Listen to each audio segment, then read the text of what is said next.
नमस्ते friends, आपलं सर्वांचं स्वागत आहे। आपण पाहूया बळमामाच्या नावानं चांगभलं। मामा साहेबांना सांगत असतात की तुम्ही बरोबर टायमिंगवर आला आहात इथे। ह्या गावामध्ये यमुना नावाची एक पोरगी आहे, ती सध्या आता गरोदर आहे। तिला घरच्यांनी खूप त्रास दिले, तिचा नवरासुद्धा नाही आहे जगामध्ये आणि तिच्या नवऱ्याला कोण काय मारले काय केले हे आपल्याला सबूत काढायचं आहे। तुम्ही त्याचे आता सबूत वगैरे गोळा करा। नंतर आपण पाहतो गावामध्ये पोलिस जातात व गावकऱ्यांना विचारू लागतात की कोण कसा आहे काय नाही, इथे जादूटोना चालणार नाही, कोणी कोणावर मारहाण करत असेल तेही चालणार नाही। पोलीस लोक असेही गावात समजूत देऊ लागतात आणि आत्ता आलेले साहेब खूप कडक आहेत, ध्यानात ठेवा। पुढे आपण पाहतो चंद्र घरी येतो व त्यांच्या आईला व बायकोला सांगू लागतो की आता आलेले साहेब खूप कडक आहेत व त्यांची विचारपूस चालली आहे। ह्या वेळेस आपल्याला आता शांत राहायला पाहिजे, कोणीही काहीही करायला नको। त्या यमुनाला आता सध्या तरी आपण काहीही करायचं नाही आहे, तसं राहू द्या। आणि त्या यमुनाच्या नवऱ्याला कोणी मारला आहे हे सबूत जर त्यांना मिळालं तर फार अवघड होऊन जायचं। त्यामुळे आता सध्या तरी कोणीही काहीही करू नका, आता सध्या तरी शांत बसा। चंद्रची पत्नी व त्याची आई म्हणू लागते, बरं तू सांगशील तसंच आम्ही करू। चंद्र म्हणू लागतो, मी सांगितलंसुद्धा काहीही करू नका, आता थोडं दिवस आपल्याला शांत राहावं लागेल। इकडे आपण पाहतो यमुना म्हणत असते, एकनाथ व रोहिणी तुम्ही मला खूप मदत केली आहात, तुमचे उपकार फेडणं मला शक्य नाही। एकनाथ म्हणू लागतो, अगं तू तर माझ्या बहिणीसारखी आहेस आणि एवढं पण आम्ही नाही करू शकत का तुझ्यासाठी। यमुना म्हणू लागते, पण माझ्यामुळे तुम्हाला खूप त्रास होत आहे माझ्या घरच्यांचा, ते नाही ते तुम्हाला बोलू लागले आहेत।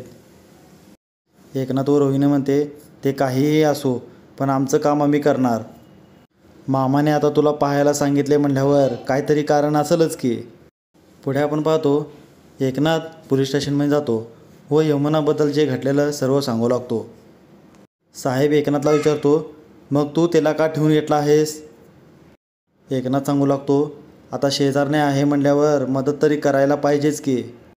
आता यमुनाची जमीनसुद्धा कोणी काढून घेतली आहे, तिच्या नवऱ्यालासुद्धा कोणी मारलं आहे, हे तुम्ही शोध घ्या की। साहेब म्हणतो, बरं ठीक आहे, तुझं नाव इथे नोंदून जा आणि आम्हाला गरज पडलीच तर आम्ही यमुनाशी सुद्धा चौकशी करावं लागेल। एकनाथ म्हणतो, बरं ठीक आहे साहेब। इकडे आपण पाहतो चंदर त्या गुरुजींना सांगत असतो, गुरुजी मला खूप भीती वाटत आहे, ते साहेब आले आहेत नवीन आणि फार कडक आहेत व गावात येऊन सांगून गेले आहेत की कोणीही काहीही करायचं नाही, जादूटोना करायचं नाही आणि मारहाणसुद्धा करायचं नाही, असे काही आढळल्यास त्यांना फार शिक्षा देईन असे तो सांगून गेला आहे आणि आता आपल्याला हे थोडं दिवस थांबवावं लागेल। गुरुजी म्हणतो, अरे तू वेडा झाला आहेस काय, मी असताना का घाबरत आहेस तू, आणि तसलं सर्व विचार डोक्यातून काढून टाक, मी असताना काहीही होणार नाही तुम्हासनी, मी बघतो काय करायचं ते। इकडे आपण पाहतो एकनाथ घरी येतो व यमुनाला सांगू लागतो, मी पोलीस स्टेशनमध्ये गेलो होतो व तुझी नोंद करून आले आहे।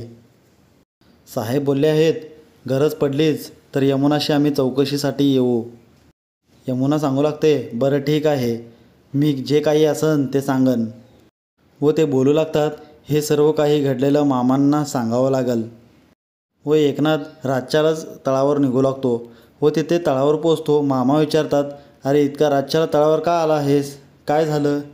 एकनाथ सांगू लागतो, यमुनाला मारायला आले होते त्यांच्या घरी, हेच तुम्हाला सांगायला मी इथे आलो आहे आणि मी साहेबांकडे सुद्धा गेलो होतो आणि जे काही घडलं ते मी त्यांना सांगितलं आहे।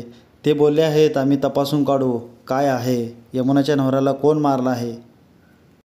मामा म्हणतात, बरं ठीक आहे, बरं केलास तू, आणि हे कोण काय केलं आहे त्यांना शिक्षा तर मिळणारच, त्यांना कर्माचा भोग भोगायला तरी पाहिजेच। इथे आपला आजचा भाग संपतो। पुढचा भाग पाहण्यासाठी लाईक करा, कमेंट्स करा, सबस्क्राईब करा। Thank you friends.